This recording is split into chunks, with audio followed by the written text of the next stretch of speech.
Boa tarde, nós somos acadêmicas de medicina da Faculdade de Ciências Médicas e meu grupo é composto pela Débora Maria, Fernanda Gentil, Fernanda Pimenta e Gabriela Arbex. E hoje nós vamos falar das parasitoses e saneamento básico. As parasitoses são a doença mais comum do mundo. Elas atingem cerca de 25% da população mundial, ou seja, 1 em cada 4 pessoas. E a maioria delas estão diretamente relacionadas a populações vulneráveis pela precariedade sanitária e a pobreza. Um parasita é um organismo que vive em associação com um hospedeiro. E sem esse hospedeiro, o parasita não pode viver, crescer e nem se multiplicar. As parasitoses intestinais são muito frequentes na infância e elas são consideradas problema de saúde pública, principalmente nas áreas rurais e nas periferias das cidades dos países subdesenvolvidos, onde elas são mais frequentes. A sua transmissão depende das condições sanitárias e de higiene das comunidades. Além disso, muitas dessas parasitoses elas se relacionam ao déficit no desenvolvimento físico e cognitivo e também à desnutrição. E a contaminação se dá de diversas formas, só que a principal é a ingestão de alimentos ou água contaminada e através também da pele por ferimentos pequenos. Os sinais e sintomas mais comuns das parasitoses a gente pode destacar as dores abdominais, a diarreia, náuseas e vômitos, excesso de produção de gases, a diminuição do apetite, perda de peso e às vezes pode ocorrer de ter tosse, febre alta e falta de ar. Também podem causar anemia e coceira no ânus, e alguns podem causar sangramento nas fezes, que ocorrem mais frequentemente em crianças maiores. E é importante ressaltar que os quadros graves são mais comuns em pacientes desnutridos, imunodeprimidos, com neoplasias, portadores de doença do colágeno, anemia falciforme, tuberculose e também esplenectomia prévia. Agora nós vamos citar algumas parasitoses. A primeira que vamos falar é da ascaridíase, que é a parasitose mais comum do mundo. Ela é provocada pelo parasita Ascaris lumbricoides, que é a famosa lombriga. Ela é causada pela ingestão de água ou alimentos contaminados com os ovos do parasita. E em vários casos ela é assintomática e a doença passa despercebida.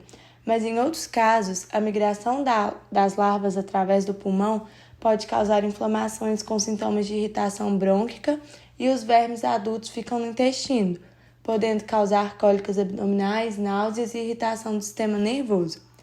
A sua profilaxia é o saneamento básico e a educação sanitária. A teníase é uma verminose, também conhecida como solitária.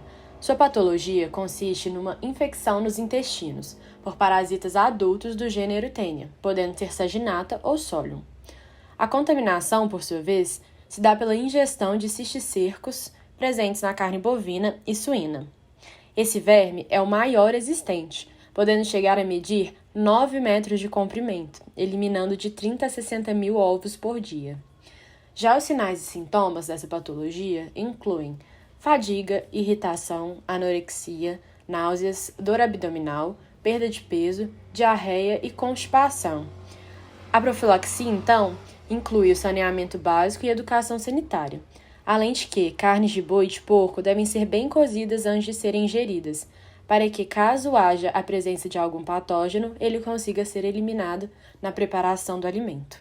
A giardíase é uma infecção intestinal provocada pelo protozoário flagelado Giardia duodenalis.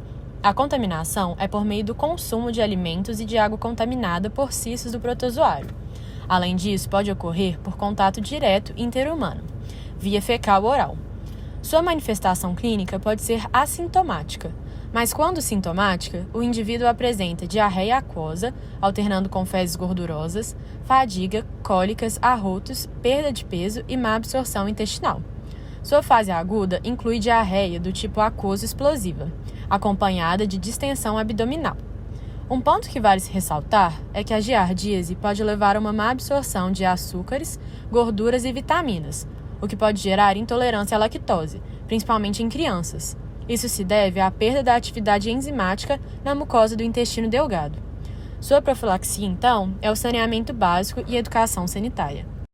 Retomando as parasitoses intestinais, existem algumas medidas que podem ser facilmente adotadas que contribuem para evitar o desenvolvimento dessas patologias, como lavar as mãos antes do consumo de alimentos e após o uso do banheiro, usar o banheiro com o destino adequado das fezes, andar calçado em locais arenosos que tenham acesso por animais, usar água filtrada ou fervida para higienizar os alimentos, lavando-os bem e utilizando métodos adequados, como colocar de molho em água sanitária. Proteger os alimentos contra os insetos, não oferecer às crianças alimentos crus, defumados ou mal cozidos, manter os animais domésticos vacinados, vermifugados, além de recolher as fezes dos animais para locais seguros, pois podem ser uma fonte de contaminação, evitar varredura na casa, utilizar pano úmido para limpeza, manter as unhas cortadas e limpas, não compartilhar roupas íntimas e possuir uma boa nutrição, para minimizar as alterações causadas pelos parasitas. Sendo assim, a conscientização, principalmente das crianças, se configura como um fator crucial para prevenir as enteroparasitoses, sendo muito importante orientá-las sobre os hábitos básicos de higiene, como lavar adequadamente as mãos, os alimentos e não andar descalço. Sendo assim, é importante informar e educar a respeito do saneamento básico e da higiene pessoal e coletiva.